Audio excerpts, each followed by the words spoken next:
Hello, children. Welcome back. Somebody had raised her hand. Shreya, I think. Shreya, any issues? Shreya? Sir, it was raised by Miss. Okay, no issues.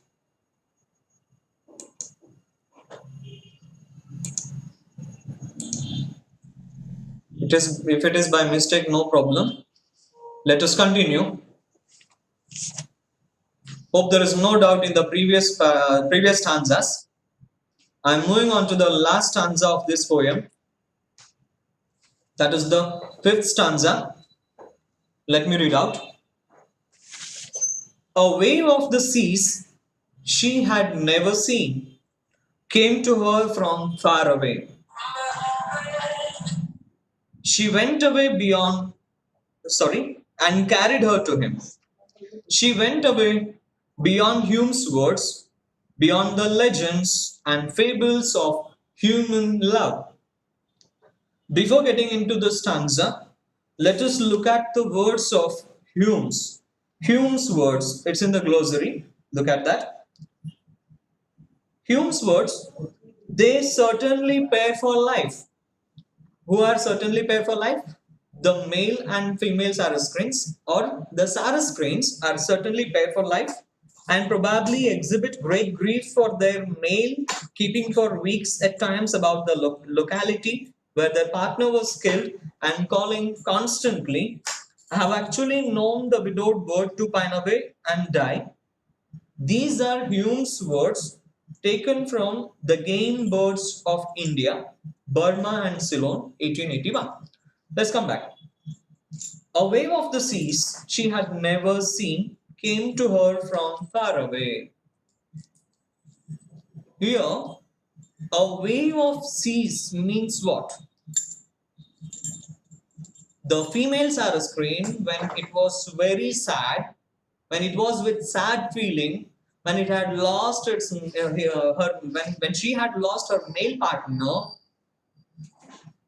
she got a call of death. Here, a wave of the seas is the call of death. She had never seen or she had never heard it. Came to her from far away, from some other world. She got the call of death. A call of death had reached her from some other world and carried her to him. Carried her to him means she too died and she too reunited with her male partner. Even after death, they got reunited. That is the main bonding of the sarus cranes. She got a call from some other world to death, and she just got reunited in the with her male partner by dying. At last, she too died, and she too got reunited with her male partner. She went away beyond Hume's words. She went away beyond Hume's words, beyond the legends and fables of human love. Legends means ancient mythological stories, and along with that, fable means moral stories. We have heard so many ancient mythological stories. Along with that, we have heard so many moral stories of human love. But the love of this female sarus crane goes beyond it. At the same time, it goes beyond Hume's words. What Hume had said, just until they died, he had seen it. But even after the death, the female partner got reunited with her male partner. That is why these sarus cranes, this sarus crane, the female sarus crane, sarus crane's love just went beyond the words of Hume. At the same time, the legends and fables of humans' love. Here, children, a very important thing we have to observe, that is the figures of speech. Let us see two important figures of speech. One is a wave of the seas. Can anybody guess a wave of the seas? Which figure of speech is used by the poet here? Sumukh, a wave of the seas. Yes, sir. Yes? Don't know, sir. Okay, no problem.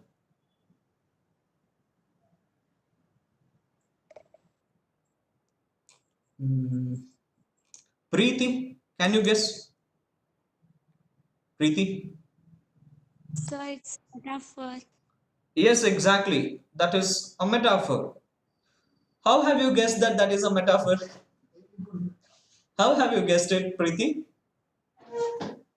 Sir, uh, Hmm. What is meant by a wave of the seas? Already I have said. sir, it's suddenly I think. No problem, Preeti. Just let me know what is meant by a wave of the seas. Just before a few minutes ago, when I was explaining, I had said it. What is meant by a wave of the seas? No problem. I'll ask Nivedita. Nivedita, what is meant by a wave of the seas?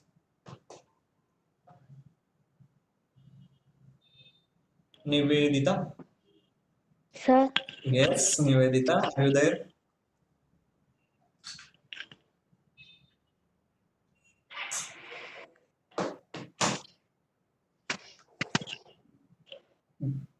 Nivedita, sir, what is meant by a wave of the seas?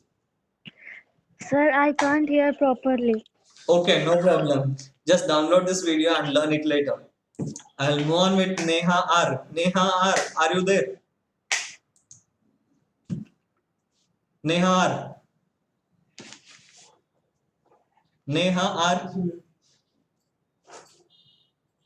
Neha.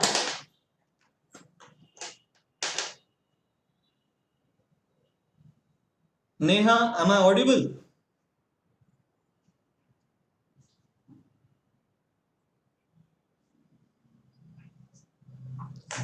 No problem, children. Here, a wave of the seas means the call of death. The call of death is mentioned as a wave of seas. A kind of it is a direct comparison is made in between a wave of seas and the call of death. So that is why it's making long. It is a metaphor, an implied simile. Metaphor is an implied simile. A wave of seas is compared to messenger of death or call from heaven, and that call reached this the female sarus crane, and that reunited female sarus crane got reunited with her male partner.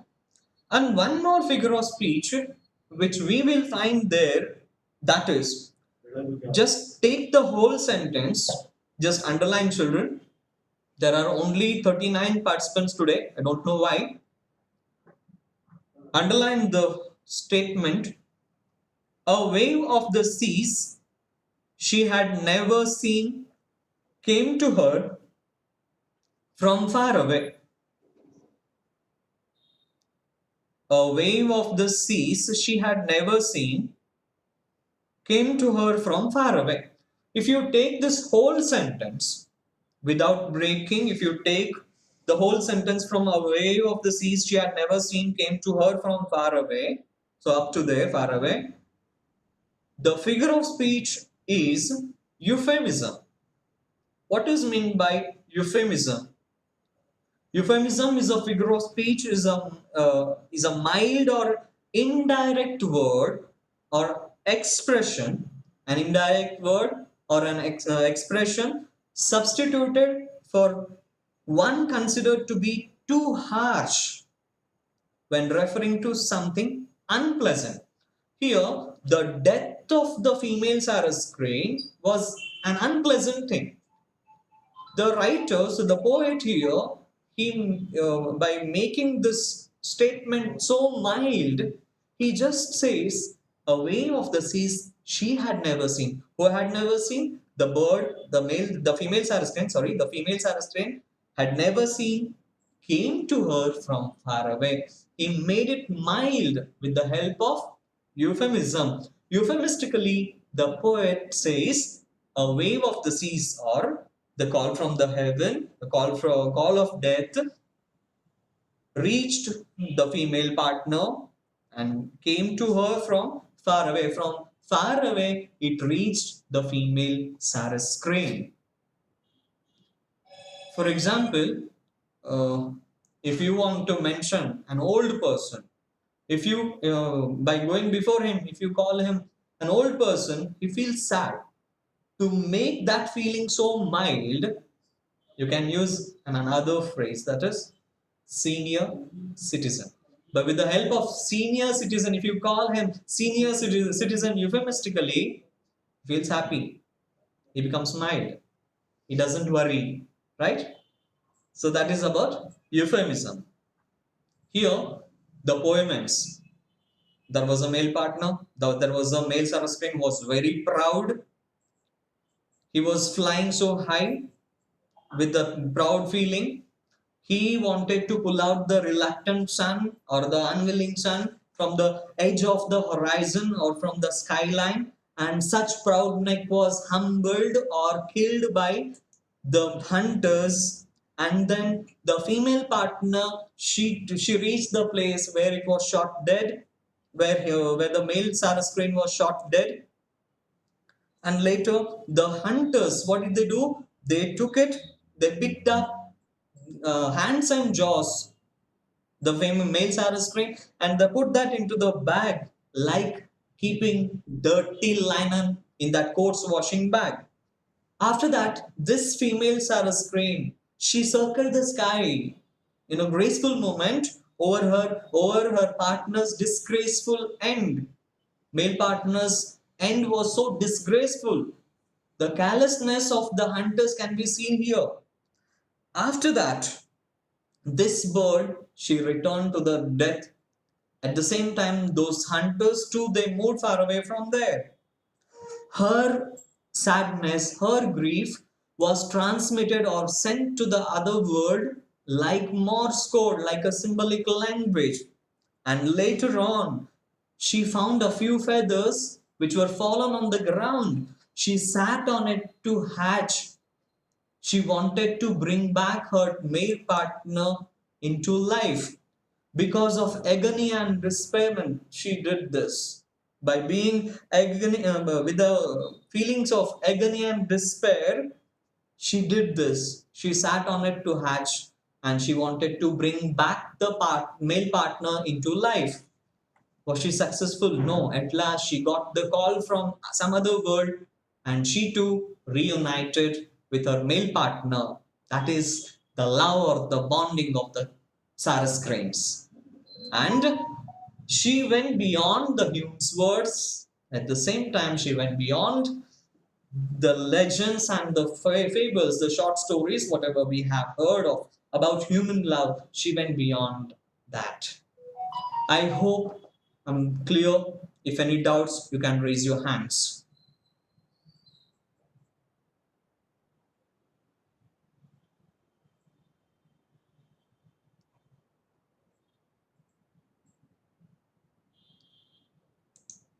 Pratham Bhatt, Sir, can you tell me which figure of speech is used in the statement?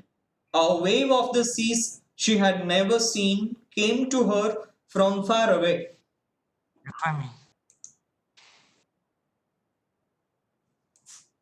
Pratham Bhatt, Sir,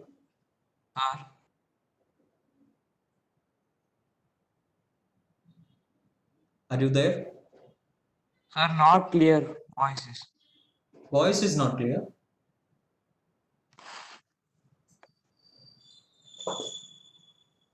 Now?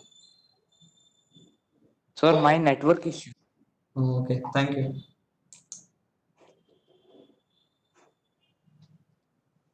Nicholas. Nicholas. Nikhil? Nikhil S.